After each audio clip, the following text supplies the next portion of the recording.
Olá, meus amigos, estamos aqui para mais um programa da Alberto Evangelista, que tem a premissa de levar a palavra de Deus de uma forma diferenciada, como também aproximar o poder público da comunidade. E hoje nós estaremos batendo um papo com o Dr. Fabrício, mastologista. Um abraço às pessoas.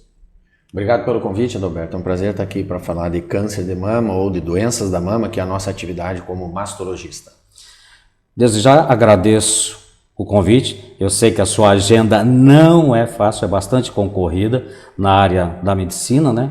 Mas hoje estaremos aqui batendo um papo e desde já sou grato e eu sei que quem vai nos assistir terá muitas informações aqui para um prognóstico ou até mesmo cuidar da sua vida. Dr. Fabrício, eu ia até colocar aqui, como sempre faço, o currículo dele, mas por opção, vai ficar só como Fabrício mastologista mesmo. E vamos iniciar. Doutor, quem pode ter? Existe até uma certa diferenciação aí, né? Quem pode ter câncer de mama? Então vamos lá. O câncer de mama é o câncer mais frequente, mais comum das mulheres. Primeiro lugar disparado, seguido pelo câncer de intestino e o câncer do colo do útero na sequência. Mas a diferença é muito grande, é quase 3 vezes mais a incidência de câncer de mama do que os outros que vêm na sequência.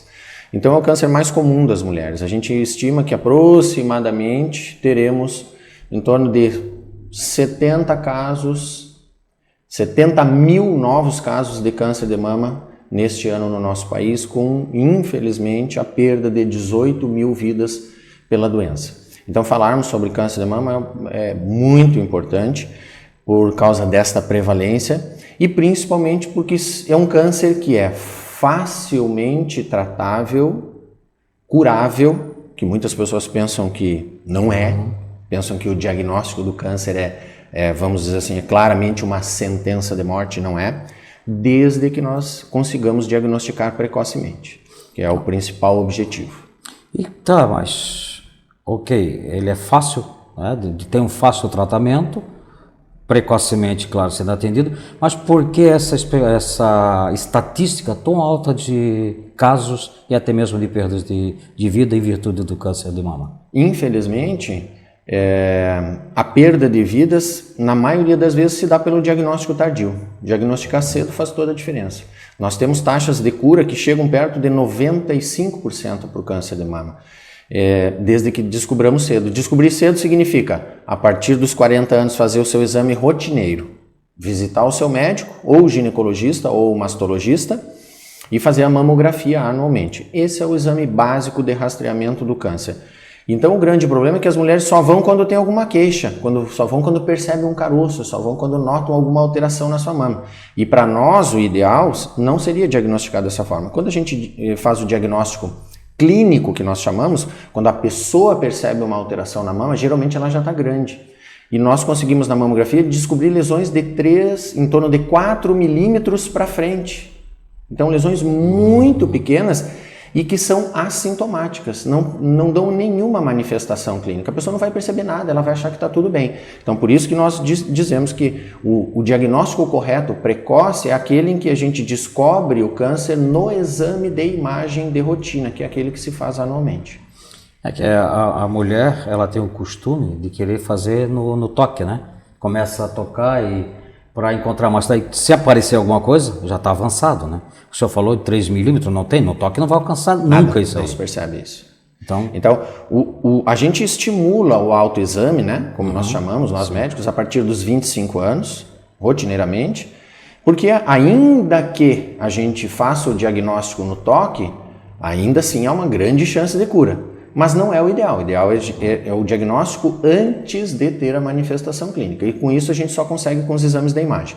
E o exame básico para rastrear o câncer de mama, para procurar o câncer de mama nessa fase que ele não provoca sintoma, é a mamografia, em algumas situações auxiliado pelo ultrassom, que é um exame complementar da mamografia. Então o correto seria que nós estimulássemos as mulheres a fazer isso regularmente, rotineiramente, a partir dos 40 anos. Vou fazer um paralelo conosco, né, com os homens, né, que começamos a fazer o exame da próstata em geral a partir dos 45 a 50 anos anualmente, teoricamente, a gente deveria fazer o exame da próstata, que é o nosso equivalente, né? Sim. Se a gente pegar nas estatísticas, quase 30% dos casos de câncer em mulher, quase 30% são na mama. 30%. Um único câncer, praticamente 1/3 do total. E para nós, homens, 1/3 é o da próstata. É o nosso similar, né? O nosso correspondente feminino, né? Sim.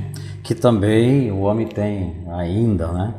Um certo receio de fazer o exame da próstata. Exatamente. Né? Mas a mulher, nós estamos falando da mulher, abrindo um pouquinho aqui. Homem também tem câncer de mama? Tem essa possibilidade também? Tem, mas é extraordinariamente raro. É um evento muito, muito, muito raro mesmo. Então, as nossas campanhas são sempre dedicadas à mulher, porque realmente a incidência de câncer de mama em homem, ela atinge aproximadamente um caso em homem para cada 100 casos em mulher. Essa é a estatística americana, porque se a gente tenta transferir para o nosso caso aqui, brasileiro, que nós temos uma incidência um pouco menor, provavelmente é ainda menor a chance de ter. Eu tenho 22 anos de carreira e tenho 4 casos de câncer de mama em homem. Então, se a gente dividir pelos 22 anos, dá um caso a cada 5 anos, mais ou menos. Né? Então, são muito infrequentes. Sim. É bem... Quase que... uma raridade. Uma raridade. Uma raridade, realmente. E, ok, tem tratamento, mas como é que pode ser feito a prevenção na questão do câncer de mama? Qual é o processo preventivo para isso, doutor? Então vamos dividir em duas coisas que são muito importantes da gente esclarecer às mulheres, né? Quando nós falamos em fazer o exame de rastreamento, que é a mamografia, vamos falar sempre entendendo que eu vou falar mamografia ou qualquer outro exame complementar que seja necessário a partir da mamografia. Mas para não ficar repetindo, então sempre que a gente fala em mamografia, a gente está falando tudo aquilo que envolve os exames de imagem da mama. Então, os exames de imagem, que são os exames de rastreamento, a mulher deve fazer quando ela não tem sintoma. O exame rotineiro, uma vez por ano, mamografia, todo ano, a partir dos 40 anos.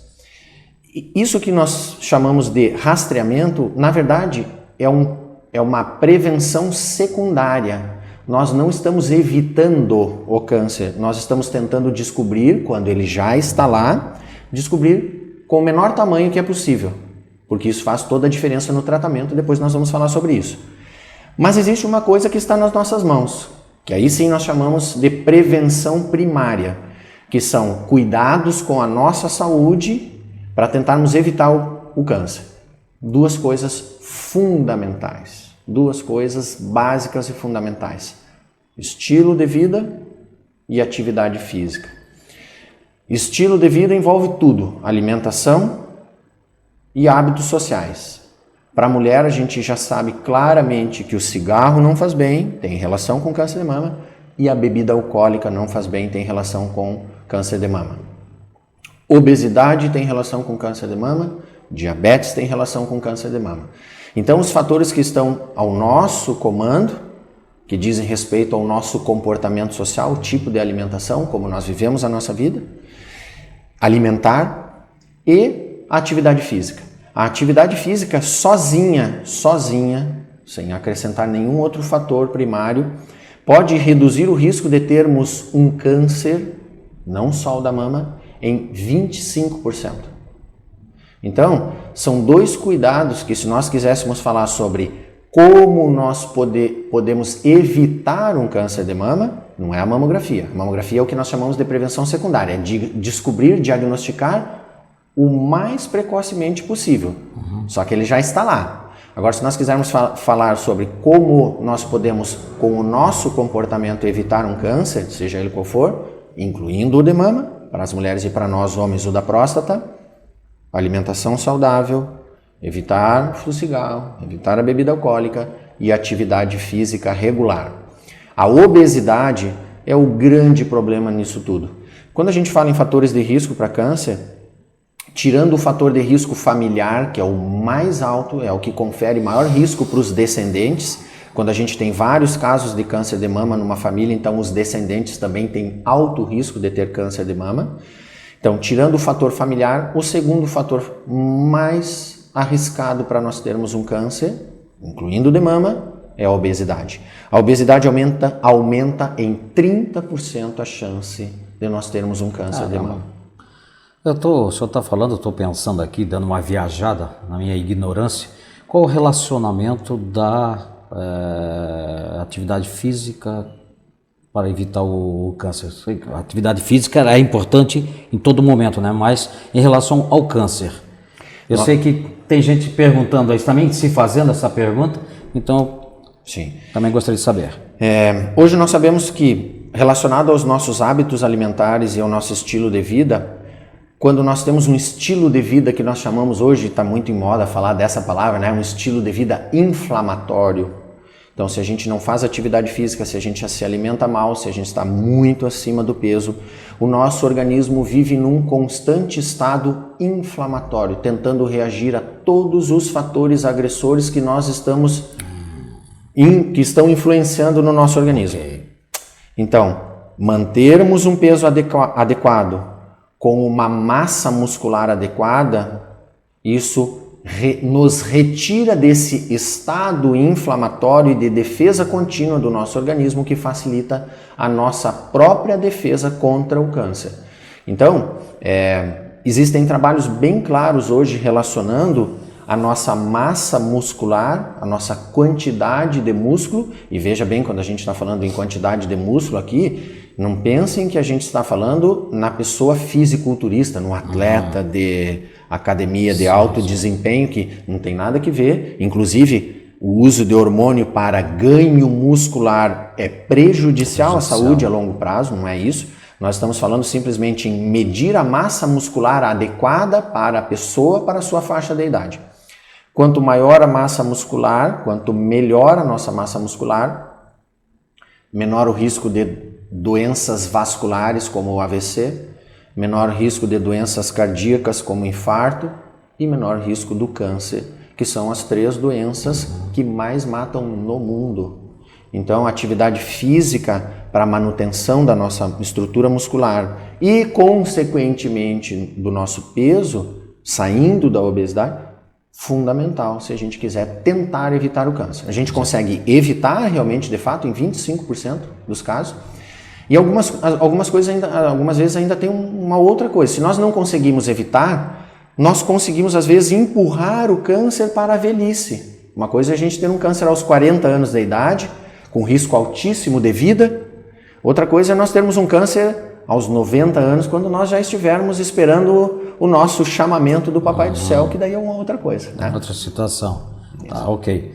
Então, ainda dentro da prevenção, o senhor estava falando de uma questão, quando falei do tratamento físico ou do exercício, assim, o senhor estava indo para uma outra linha ali de pensamento na prevenção do câncer, da doença. Podemos voltar nela ou o senhor perdeu a linha? Não, era isso mesmo. Era isso aí mesmo? A prevenção, o objetivo da atividade física e da manutenção do peso, da alimentação adequada é justamente essa. É nos tirar dessa contínua reação do organismo contra os fatores agressores. Nós não sabemos qual a causa direta do câncer. Nós não conseguimos identificar quando uma pessoa tem um câncer qual o fator que desencadeou. Mas nós sabemos que estão relacionados com certeza com os alimentos que nós estamos comendo hoje, embutidos, os alimentos hiperindustrializados, alguns alimentos que nós temos nas prateleiras dos mercados que tem um nome X, mas não é o alimento X, ele foi totalmente produzido em laboratório, com corantes, conservantes, que são extremamente prejudiciais ao nosso organismo. Bom, Fabrício, então deveríamos voltar à era dos nossos bisavós, comer a comida bem saudável. Não dá. Não dá. Mais como. Não tem mais como. Porque a industrialização alimentar nos trouxe aonde nós estamos hoje. Mas nós podemos selecionar, nós podemos tentar evitar a maior parte ou uma boa parte desses alimentos inadequados e termos um comportamento alimentar saudável e um estilo de vida saudável para que nós possamos tentar evitar o câncer. O senhor é cirurgião, né? Na mastologia. E que alimentação é importante ou deveríamos no nosso cotidiano aqui estarmos colocando em prática para nos alimentarmos? O que é mais importante para evitar esse tipo de doença, de causas aí? Hoje, se a gente for ouvir os nutricionistas, nós temos uma quantidade de alimentos saudáveis disponíveis que a gente poderia facilmente e inclusive sem muita despesa evitar a maior parte daqueles alimentos que são prejudiciais, alimentos embutidos e, que nem eu falei, e esses alimentos que são hiperindustrializados. Não podemos evitar todos, mas basicamente das nossas duas refeições principais, nós temos que entender que nós temos que comer muitas saladas de todos os tipos, uma quantidade adequada de carboidratos e uma quantidade de carne, preferencialmente a carne magra com pouca gordura.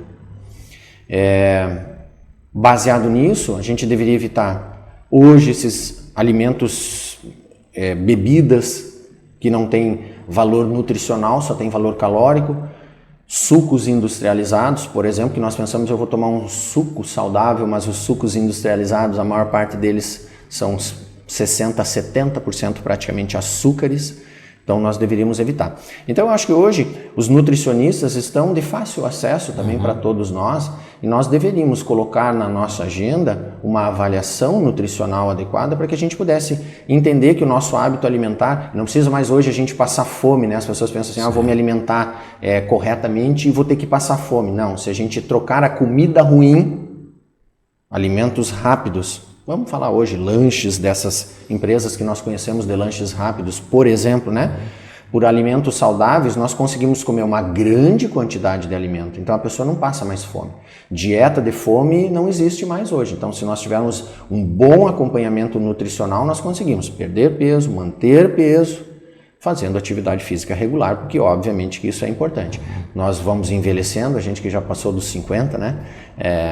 A gente vai vendo que o nosso corpo vai mudando ao longo do tempo, existe uma desaceleração do nosso metabolismo e a gente tem uma tendência a ganhar peso com a idade. Sim. Então, se nós não tivermos um estilo de vida bom, nós vamos envelhecer e vamos estragar o nosso presente do Papai do Céu. É verdade. Bom, você que estava começando já a ficar preocupado aí com a questão de alimentação e do que fazer, como fazer, o doutor aqui já te passou, já te acalmou aí, como me acalmou também, na questão da alimentação, dos cuidados, da prevenção. E nós estamos indo, doutor, aqui para o final do nosso programa, nosso tempo. Algo mais que o senhor queira acrescentar, que é importante, é interessante, que eu não perguntei, que não estava aqui no programa? Eu acho que sempre essas conversas bem informais, elas são essenciais, são fundamentais. Porque às vezes a gente vê os programas tentando ser muito técnicos. E eu acho que não é esse o objetivo. Quando nós estamos falando, eu na minha função de médico, mas entre leigos, dando uma informação para as pessoas que não são da área médica, as melhores informações são aquelas que têm repercussão no estilo de vida da pessoa, né? Então a mensagem final que eu gostaria de deixar é que visite o seu médico regularmente. A visita ao ginecologista ou ao mastologista, se for da preferência de cada mulher, ela deve ser anual a partir dos 40 anos. Visite o seu médico regularmente, não espere ter sintomas, não é o ideal. E tome conta da sua vida. Então, o estilo de vida que nós temos, é nossa responsabilidade. E eu vou falar uma coisa que dá trabalho ter um bom estilo de vida. Às vezes a gente não vai poder comer tudo que a gente gostaria, nem na quantidade e nem na frequência que a gente gostaria. Quem não gostaria de comer um bom hambúrguer, vamos falar assim, todos os dias à noite em casa, quando chega em casa para relaxar? Não dá, se nós formos comer hambúrguer toda noite. Então nós temos que entender que essa responsabilidade sobre a nossa saúde, ela requer abrirmos mão de algumas coisas que nos dão prazer, entre aspas. Mas é assim que funciona. Eu sempre faço uma comparação com as pessoas que assim, às vezes a gente cuida do carro da gente. Eu tenho amigos que a gente não pode encostar no carro, porque encostou vai ficar a mancha do dedo. Mas não vai ao médico cuidar da sua saúde. Então, como a gente cuida do carro que a gente lava e que ele pode durar muitos anos, obviamente que ele vai envelhecer, mas ele vai durar muitos anos bem, o nosso corpo é um patrimônio que o Papai do Céu nos deu. Se nós cuidarmos bem, obviamente que nós vamos envelhecer, e a única coisa que nós sabemos do Todo-Poderoso é que um dia nós vamos ter a nossa senha. Sim. mas nós vamos envelhecer com qualidade de vida e vamos tentar evitar as doenças que podem abreviar o nosso tempo de estadia aqui. Uma delas é o câncer. Muito obrigado por esse bate-papo. Nós temos esta premissa aqui de fazer um bate-papo realmente assim, tranquilo, né? E você que está nos assistindo e conhece, e nos assiste, sabe que o nosso programa é sempre assim, nesse bate-papo. Estará depois no rodapé, né, diretor, o endereço da clínica lá do Dr. Fabrício. Podemos colocar lá, né? Sim, podemos. Então vai estar ali no rodapé. E você, passou dos 40 ou está próximo, comece a se preocupar um pouco mais com a tua saúde. Procure o médico. Vai lá. A prevenção é muito importante, como foi deixado claro aqui nesse bate-papo hoje. Muito obrigado. A sua despedida, por favor. Agradeço o convite, Adalberto. É sempre um prazer estar aqui e participar desse tipo de bate-papo que me agrada bastante. Obrigado. Mais uma vez, a muito todos. obrigado. E a você, tem coisa boa vindo por aí. Nos assista. Um abraço.